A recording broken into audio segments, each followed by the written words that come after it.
Hey everyone, and welcome. So, you're thinking about a career in medical billing and coding, and you're probably wondering, what does it really take to succeed?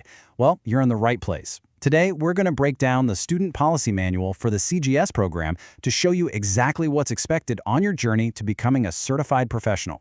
Let's get right into it.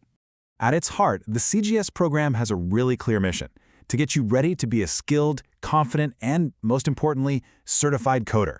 This isn't just about cramming for a test. It's about setting you up for a professional career you can actually be proud of. And this quote right here, this pretty much says it all. Repetition is the mother of retention.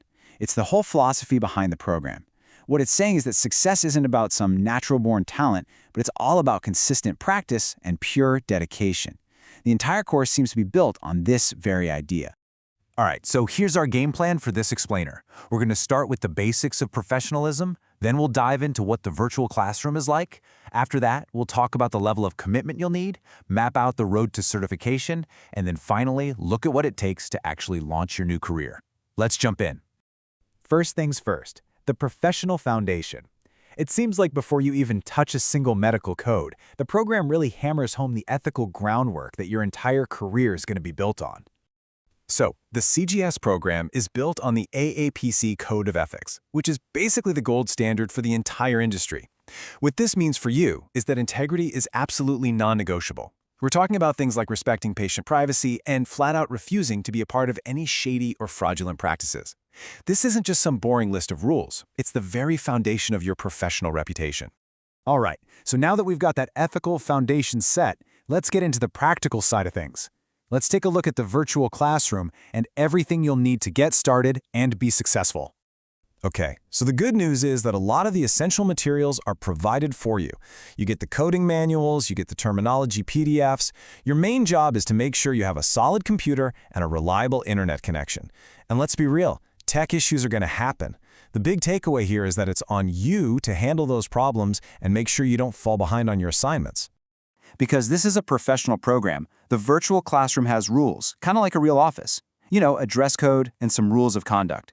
It's all about thinking business casual and avoiding major distractions, like trying to cook dinner or drive your car during class. The goal isn't just about looking good, it's about building those professional habits and the focus you're going to need from day one on the job. And that brings us perfectly to our next big section: commitment and conduct. This is really the core of what's expected from you to make progress in the program. So this is a 24-week program. We're talking about 6 months of dedicated focus. It's pretty clear that showing up consistently isn't just a suggestion. It's absolutely essential if you want to keep up with the material and stay on track for graduation. And that commitment, it goes way beyond just showing up for the live class. You should expect to spend another 5 to 10 hours every single week on your assignments. You remember that quote about repetition is the mother of retention? Well, this is exactly where that happens. And believe me, they are serious about that commitment. If you miss 2 weeks of assignments and don't communicate with anyone, you can actually be removed from the program. Now, you might be able to get back in, but it's going to involve a meeting and a $100 reinstatement fee. The message here is crystal clear: communicate, communicate, communicate. So what happens if a problem comes up? The program actually lays out a very professional step-by-step process. First, ask yourself if it's a real problem or if you can just let it go. If not, talk to the person privately. If that doesn't work, then you bring in your instructor and case manager for mediation.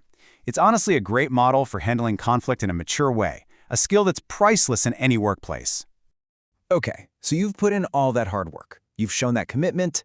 Now let's talk about the big payoff, the ultimate goal: earning your professional certification. The path to getting certified is laid out super clearly. Step 1, you have to complete the 24-week CGS program with at least an 85% average. That makes you eligible for the big one, the 4-hour national AAPC exam. Pass that with a 70% or higher, and boom, you've earned your official CPC-I credential. It's definitely a challenge, but the steps to get there are right in front of you. So, let's talk about the investment. What does this all cost?